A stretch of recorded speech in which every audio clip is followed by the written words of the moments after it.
Hello friends, today we will be studying about chapter number 4 Heat of class 7 CBSE as well as GBSE.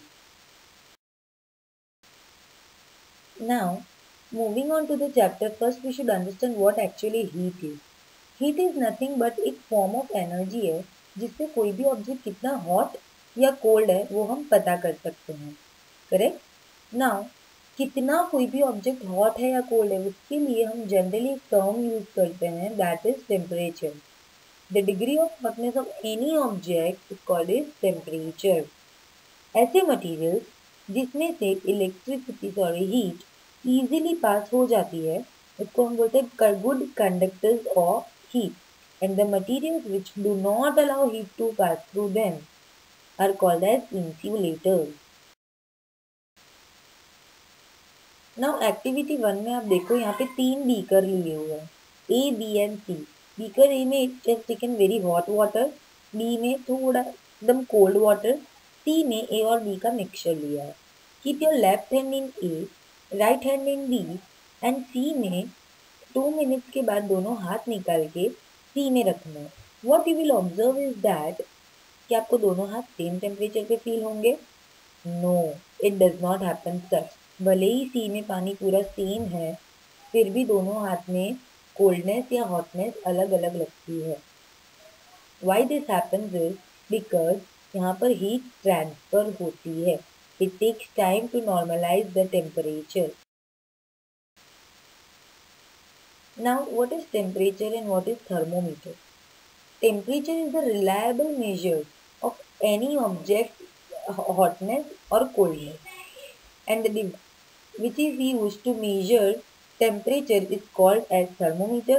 और thermometer पे काफी division होता है, उन divisions को हम बोलते हैं degree. They are called as degree.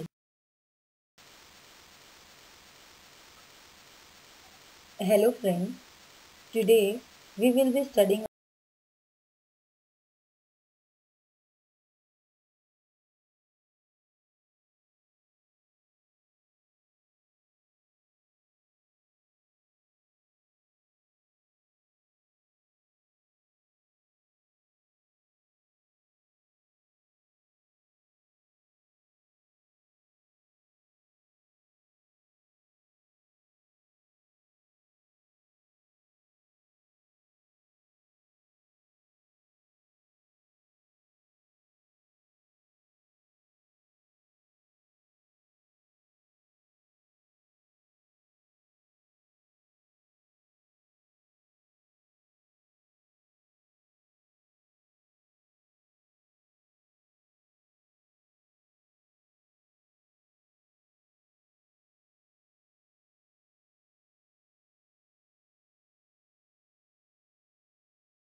Of king. King क्या करता है, it prevent the mercury level to fall on its own. Clinical thermometer पे generally the minimum temperature you can measure is 35 degrees Celsius and the maximum temperature you can measure is 42 degrees Celsius. Clinical thermometer use करने के time what precautions you need to take care. Suppose आप पहले use कर रहे हो तो वो mercury level you should notify that mercury का जो लेवल है वो 35 डिग्री सेल्सियस के नीचे होना चाहिए. जब उसका आगे का जो बल्ब है ग्लास बल्ब जिसमें मर्क्यूरी फिल्ड अप है, it should be always pre washed with antiseptic solution, right. कभी भी थर्मोमीटर कोई भी हार्ड ऑब्जेक्ट को हिट नहीं करे. You should take care of it. Now activity 1 में आप देखो यहाँ पे 3 बीकर लिए हुए हैं, A B and C. Beaker A में just taken very hot water, B में थोड़ा एकदम कोल्ड वाटर, सी में ए और बी का मिक्सचर लिया है। Keep your left hand in A, right hand in B and C में 2 मिनट्स के बाद दोनों हाथ निकाल के सी में रखना है। What you will observe is that कि आपको दोनों हाथ सेम टेम्परेचर पे फील होंगे। No, it does not happen such. भले ही सी में पानी पूरा सेम है, फिर भी दोनों हाथ में कोल्डनेस या हॉटनेस अलग अलग लगती है। Why this happens is because यहाँ पर हीट ट्रांसफर होती है। It takes time to normalize the temperature.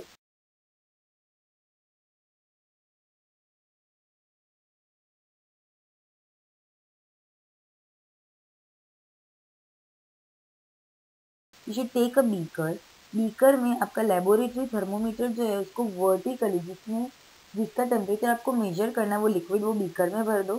Then keep your laboratory thermometer vertically in that beaker in such a way that laboratory thermometer का जो आगे का बल्ब है वो प्रॉपरली उसके अंदर डिप हो जाए, वो सोल्यूशन के अंदर डिप हो जाए जिसका टेम्परेचर आपको मेजर करना है। You should always keep the laboratory thermometer vertically. अगर आप उसका टेम्परेचर मेजर कर रहे हो तो वर्टिकल कंडीशन में ही मेजर करना है, आप उसको निकाल के मेजर नहीं कर पाओगे। As soon as you remove it out from the beaker, mercury level falls down because laboratory thermometer there is no kink.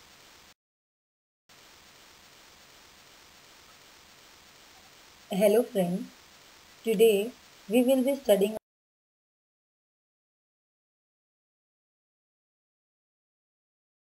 of kink. Kink क्या करता है? It prevents the mercury level to fall on its own.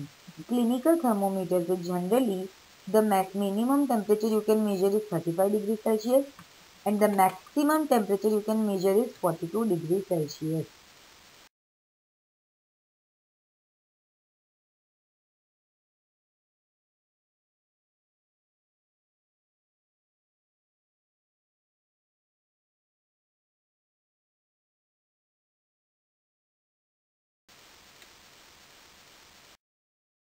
Now, here, moving on to the very important topic of this chapter is transfer of heat. मैंने starting में आपको एक activity बताई थी जिसमें हमने 3 बीकर लिए थे, राइट? उसमें मैंने बोला यहाँ पर हीट ट्रांसफर होती है। हीट ट्रांसफर हमेशा कब होगी? Hot to cold. जो रीजन हॉट है वहाँ से कोल्ड की तरफ हीट ट्रांसफर होती जाती है, राइट? एक आइस क्यूब है, करेक्ट? आइस क्यूब को जब फ्रीज में होता है तब that time it is very hot, but as soon as you take it out वो एयर लेना चालू करता है एटमॉस्फेयर की, तो हॉट से कोल्ड की तरफ एयर फ्लो हो रहा है और वो भी मेल्ट होना चालू हो जाता है। आइस हमें पहले बहुत ज़्यादा ठंडा लगता है, थोड़ी देर के बाद टेम्परेचर थोड़ा कम हो जाता है। Why this happen? This is just due to transfer of heat. अगर हम कोई भी पैन गैस पे रखते हैं तो भी वो गर्म हो जाती है। क्यों ऐसा होता है? क्योंकि यहाँ पर क्या हो रहा है? हीट ट्रांसफर हो रही है, right? Transfer of heat takes place in 3 methods: conduction, convection and radiation. Now, moving on to the chapter, first we should understand what actually heat is. Heat is nothing but एक form of energy है जिससे कोई भी object कितना hot या cold है वो हम पता कर सकते हैं, correct? Now, first method of heat transfer is mode of heat transfer is conduction. Generally, जो सारे solid material होते हैं उनमें conduction होता है heat transfer के लिए. Now you can see here there is an example in this diagram. I have taken 2 bricks. Brick के बीच में एक मेटल स्ट्रिप रखी हुई है, राइट? मेटल स्ट्रिप का एक एंड जब कैंडल से गर्म किया जाता है तभी वो रेड होना स्टार्ट होता है, बट इनिशियली अगर आप ब्रिक वाले एंड को टच करोगे मेटल रॉड के तो you won't feel hot, but after some time यहाँ पर यू सी हर एक इंटरवल पर एक वैक्स लगा दिया है, राइट? वैक्स क्या होता है? हीट होने से मेल्ट होता है।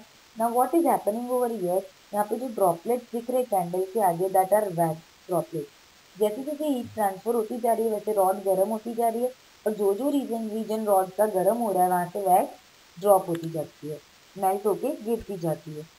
नाउ यहाँ पर कोई भी मूवमेंट नहीं है मटेरियल का, कोई भी मॉलिक्यूल एक प्लेस से दूसरी प्लेस पर नहीं जा रहा है. There is no movement of the material. So how will you define conduction? Conduction is nothing but it is a mode of transfer of heat from hotter part of the material to its colder part without the movement of the material. Correct? Now, second important part is convection. Second mode of heat transfer is convection. Now, convection कब होता है? अगर मैंने एक beaker में पानी लेके उसको हीट किया है तो क्या होगा? पहले जनरली जो वार्म वाटर होता है वो लाइट होता है compare to cold water. Same thing, warm जो भी चीज़ होगी चाहे वो एयर हो या वाटर हो वो हमेशा लाइटर हो compare to cold thing. Right? Now यहाँ पर क्या हो रहा है? पहले बॉटम का पानी जो है वो गर्म होता जाता है, इट राइजेस अप, फिर कोल्ड वाटर ऊपर से वापस नीचे ट्रांसफर होता है. As you can see in the diagram, the red arrows indicate warm water, blue arrows indicate cold water. But यहाँ पर क्या हो रहा है? मटेरियल का मूवमेंट हो रहा है. कन्वेक्शन लिक्विड में भी हो सकता है और गैसेस में भी हो सकता है, जबकि कंडक्शन किस में होता है? खाली सॉलिड में. राइट? नाउ कन्वेक्शन वाटर में होता है, जैसे मैंने अभी आपको बताया वही. कन्वेक्शन इन एयर वो क्या है? अगर आप कोई कैंडल के पास में अपना हाथ रखते हो तो व्हाट यू फील कि उसकी कैंडल के आजू बाजू की जो एयर होगी वो भी वार्म होती है. Why the air becomes warm? Due to convection in air. Heat transfer कहाँ पर हो रहा है? एयर में हो रहा है. Right? Due to convection in air two phenomenon take place, that is sea breezes and land breezes. Now you can see here I have set up a diagram जिससे आपको sea breeze समझ में आए. ये सब समझने के पहले, दोनों ही ब्रीज समझने के पहले it is necessary to understand कि जब भी कोई भी एयर वार्म होगी तो it will rise up, cool होगी तो वो सिंक होगी. ये एक फिनोमिनन याद रखना बहुत ज़रूरी है बिकॉज वार्म एयर हमेशा लाइटर होती है कंपेयर टू कोल्ड एयर. ना जब भी डे टाइम पर लैंड के ऊपर की जो एयर है वहाँ पर सनलाइट जब गिरती है तभी वार्म एयर राइज होके कहाँ जाती है? ऊपर स्काई में. वहाँ पर स्काई में जाके वो वापस ठंडी पड़ जाती है, इट बिकम्स कूलर एंड वापस इट सिंक्स ऑफ. राइट? तो sinking off the air creates along the surface. Right? और इसकी वजह से सी ब्रीज आता है. सी ब्रीज मतलब क्या? The movement of air from sea to land. Now यहाँ पर क्या हो रहा है? लैंड के ऊपर की हीट सबसे ज़्यादा गर्म हो गई, गर्म होते ही वो राइज अप हो जाती है तो वहाँ पर भी तो कोई एयर रिप्लेस करने आएगी ना. तो सी में से एयर वापस रिप्लेस होके कहाँ आती है? लैंड पे. वापस वो एयर गर्म होगी, वापस स्काई में चली जाएगी. इस तरह से सी ब्रीजेस क्रिएट होती है. इसी का उल्टा night, that is land breeze. Land breeze मतलब movement of air from land to sea. Right? Now during night time क्या होता है? लैंड के ऊपर की जो एयर है वो जल्दी ठंडी होती है कंपेयर टू सी के ऊपर की एयर. राइट? क्योंकि दोपहर को पूरी हीट हो गई होती है. तो at night what happens? The land cools down faster. अब लैंड के ऊपर की एयर कैसी है? कूल. राइट? जब कूल एयर होगी तो वो सिंक करेगी और एयर ऑफ सी के ऊपर की एयर कैसी है? वार्म. तो वार्म एयर किसको रिप्लेस करेगी? कूल एयर को. राइट? तो जो लैंड के ऊपर की कूल एयर होगी वो कहाँ जाएगी? सी की तरफ. So here there is a movement of air from land to sea, that is called as land breeze. Now radiation. Radiation मतलब क्या? मैंने आपको बताया कि सॉलिड्स में जनरली कंडक्शन होगा, कन्वेक्शन आएगा आप लोगों को लिक्विड और गैसेस में. राइट? बट रेडिएशन क्या होता है? जनरली हम सन की रेज को रेडिएशन बोलते हैं. वाई?